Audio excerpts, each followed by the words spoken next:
Greetings, all YouTubers.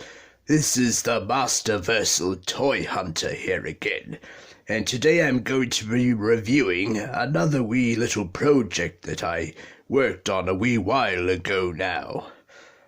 So he should magically appear right before us with a little sprinkle of invisible dust and a wave of my magical hand. And there we go. So today I'll be talking about my custom Kol-Darr here, which I made up from various other Masterverse figurines. So many months ago on the planet Earth, a toy company called Mattel released Kol-Darr as part of their Masters of the Universe Origins line. I believe a figure that had not been created until now, but appeared in one classic episode of the Filmation He-Man series. So here he is, looking all butch and ready for battle. He has his special axe and his gold sword in his other hand. He's all armored up and well protected, as you have to be in the world of Eternia with all the enemies around, swords and all other manner of bladed weapons. You can never be too careful.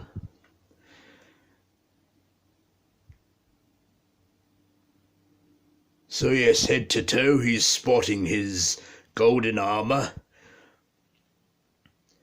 and his trusty helmet here with his rather dangerous pointy-looking horns. You wouldn't want him sort of bull running into you, I guess. So, with this figure, I see the Mattel, they brought out this fellow here in the background, the new Eternia He-Man.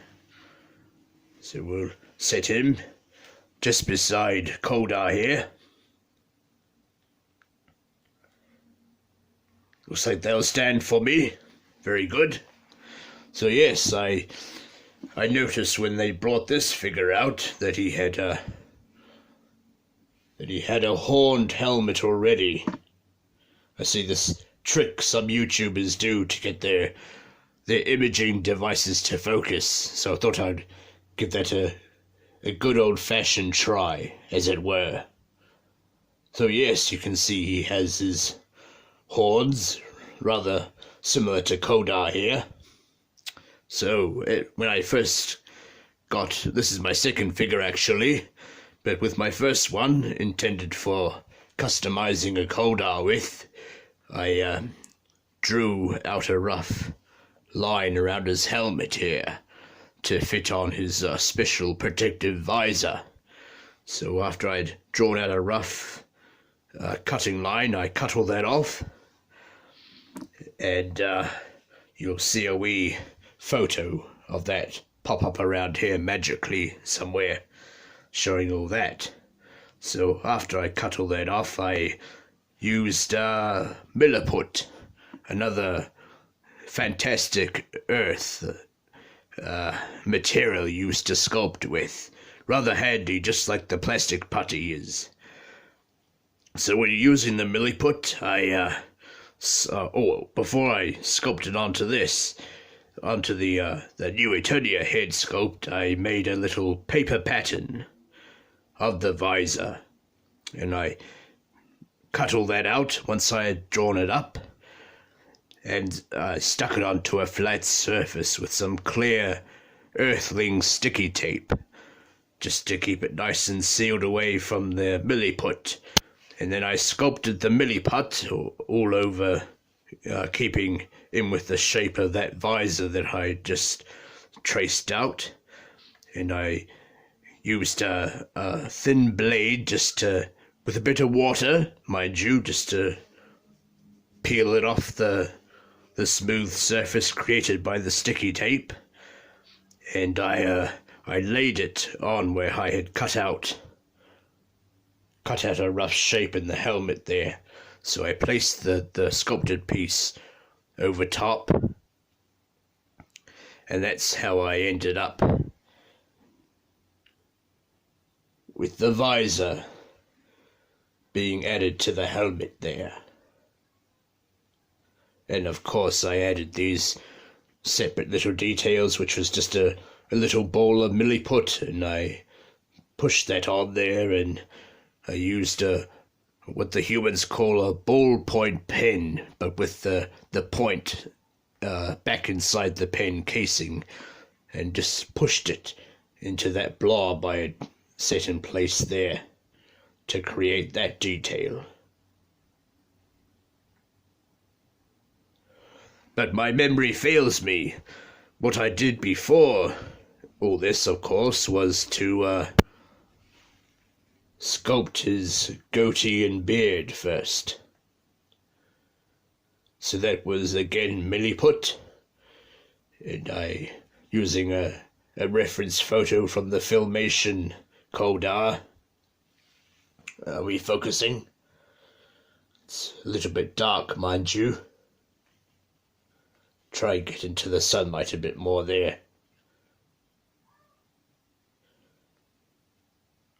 So yes, I sculpted the shape of his beard first, and of course I painted that, but the skin tone of the new Eternia He-Man was vastly different to another figure I used in this custom, and you might have spotted him in the background there. So I'll bring in Fisto, because he was the basis for the legs and his arms. I didn't use the head, of course, although I probably could have, because he already had a beard and sorts going on there. But no, it was the fact of the helmet, mainly for the horns, that I'd use as framing for sculpting these horns in place, you see. So yes, Fisto was the main body buck used in my Kol-Darr's creation, as well as his armor here. Of course, I had to remove his metal forearm piece, so that was a little bit more of an in-depth job, because they have an odd pin system going in there, so not something you can knock out, that goes right through the plastic.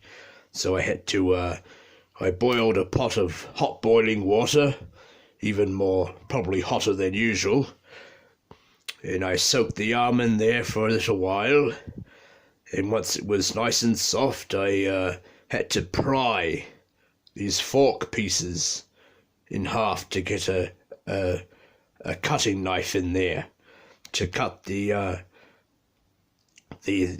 pin just about halfway, so it'd have two little pin notches of equal standing in case I want to reuse a spear, fist, or whatever in the near future.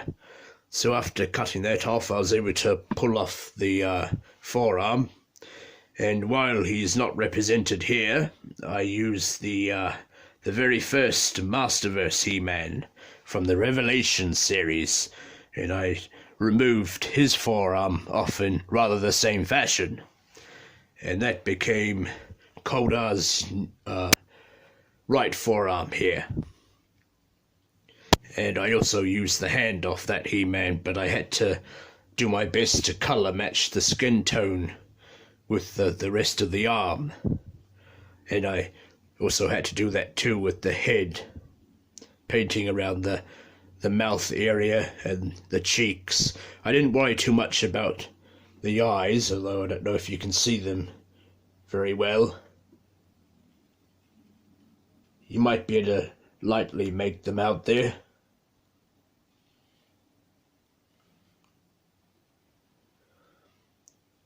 But yes, I didn't worry about colour matching that area of the face. So, what can we talk about now? So we've covered the head that I began with. So we'll set New Eternia He-Man back in his spot, back here. So one of the next few pieces I did was dealing with the loin cloth and the belt, which also came from a New Eternia He-Man. So again, using hotter than usual boiling hot water, I managed to remove the loincloth of Fisto and his belt and replaced it with the, if we can bring him in, the loincloth of Stinkor here. It's a rather fearsome looking fellow and has a rather bad smell to him. Well, not this one, but in the series where he is based, he has rather an interesting odor. So I noticed he had a lighter brown or a reddy brown loincloth, which was similar colour to how Kol-Darr here had in the Filmation. So I got a second one of these, and just to remove the loincloth, which I ended up putting on the beginnings of Kol-Darr here. And right, moving back up again to his armor. Now, probably an interesting piece to work on. Not at all like his Filmation armor or the new Origins Kol-Darr armor. I had hoped to maybe chisel down all these details, but they were sort of embossed from the back, and if I did that I'd have all these holes all over the place. So I just decided to call it a day and leave it as Fisto's armor design. But I noticed on the Origins Prince Adam, he had his vest there with some shoulder pieces that stuck out from the main vest. So I cut those off rather carefully, and I glued those on with a special type of two-part glue called araldite. So it sits rather like a hard resin almost. So you again mix two equal parts of that, just like the Milliput, and I use that to glue on these shoulder pieces onto the soft armor here. I gave it a little bit of a sand on the joining surface and on the armor itself, just to give the glue a bit of tooth to hold on to. And moving on to the back, we can see he's got a bit of a harness going on there, so he can store his sword, as it were. So we'll pry that out of his hand there. Ooh, he had a rather tight grip on that one. So we can place his sword in that. And he's got a place to hold that sword when he doesn't need it.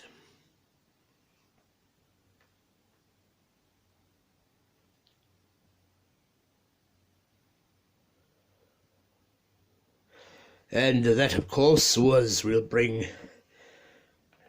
get him standing. We'll bring back in New Eternia He-Man. That, of course, was the back of his harness, as you see there.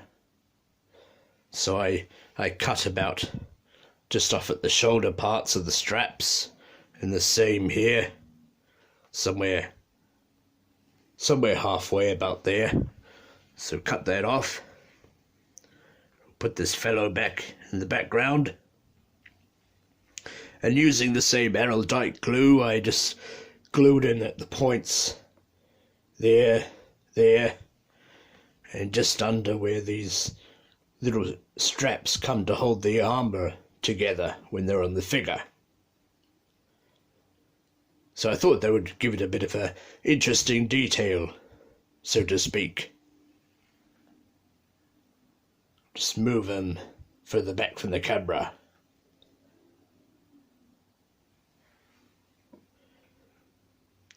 So, yes, before painting all this up, I gave it a light sand to give it a bit of tooth for the paint to hold on to. And we painted him up with gold. and then I did just a layer of a clear enamel varnish all over that, just to try and hide some of that orange peel paint effect. It is such as it is when you brush paint on. I suppose I could have found a thinner or two or something, but I didn't have that in my potion storehouse. But before I painted it all up, of course, I worked on sculpting these horns here. So I have another photo pop up at the side showing that, where I whittled the horns down on the New Eternia head sculpt, the helmeted head sculpt to be exact. So I whittled it down to a little thin peg, almost to the thickness of the tip there. So that gave me a little bit of a frame to mold the Milliput horns onto. So I did that right around the horn, just whittling it down, making it thinner to a wee sort of framing post.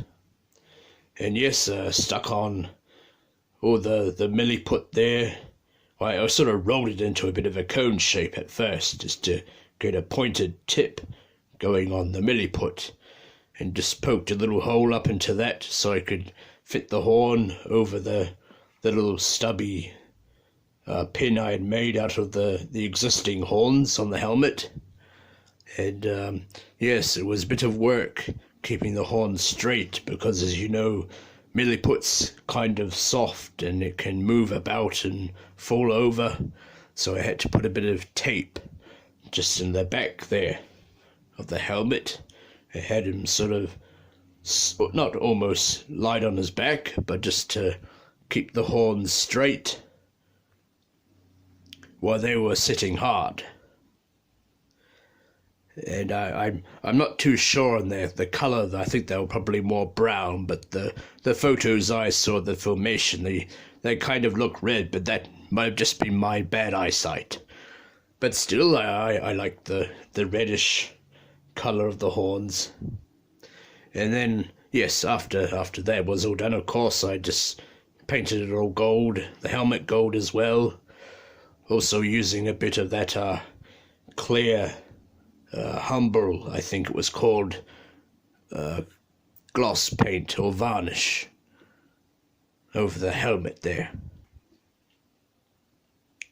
Now these van braces here, again used off the New Eternia He-Man, and got a second one, which was this fellow here, to have one for the other arm. I know it's not exactly the design used in the Filmation, but I thought it'd be good to have him with two gold van braces, even though I couldn't paint the wee yellow stripe on them. I suppose I could have made those yellow, maybe, but no, I like the all-round design of that. But I did, however, if we move down to the lower leg portions, I was able to incorporate that yellow design in the Shin Guard armor. The feet were, of course, off the off the Revelation He-Man figure, but the Shin Guards here were of more interesting origins, shall we say.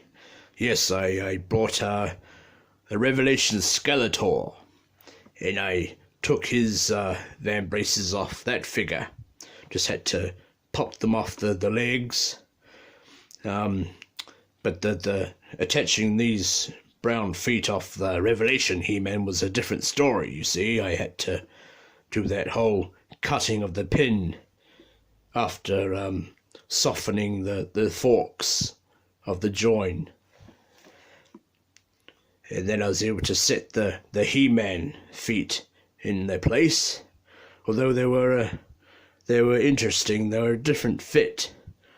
According to the Skeletor feet, I had to whittle a little bit of the bottom of the forks of the shin pieces, just to give a bit of clearance for the feet.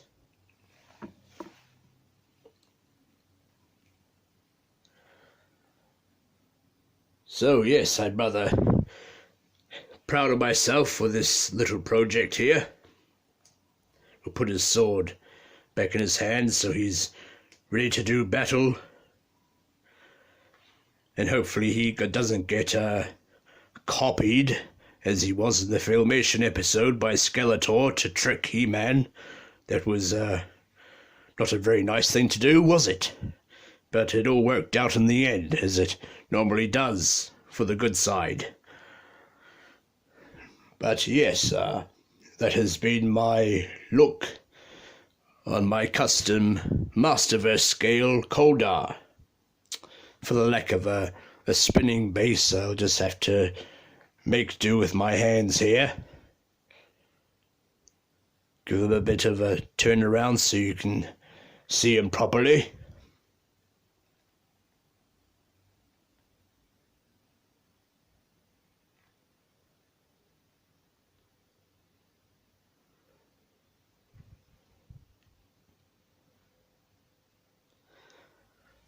So, thank you for watching, and that was my... oh, bumping the camera around. Silly me. So, yes, again, that was my look at my custom Masterverse Scale Kol-Darr. I hope you liked what I was able to put together with this fellow. And here's to the next review, I suppose, or video. So if you like this one, feel free to like and ding the wee bell somewhere around here. It's in the shape of a bell, which is good, and that'll help you be alerted to any of these other interesting videos I plan to make. Okay, well, that's Eldor, or the Masterversal-Toyhunter, signing off. And thank you for watching. And, oh yes, and good journey to you as well. Oh, wait a minute, I forgot. So yes, make sure you're all belled up and subscribed. And in my next video, I'll be taking a look at the Masters of the Universe Origins Wonder figure. A rather mysterious fellow from the Lost Legends of Eternia. So, pull up a chair and make sure you have your toast with you or your bread ready for your sandwiches, and we'll take a look at that figure next time.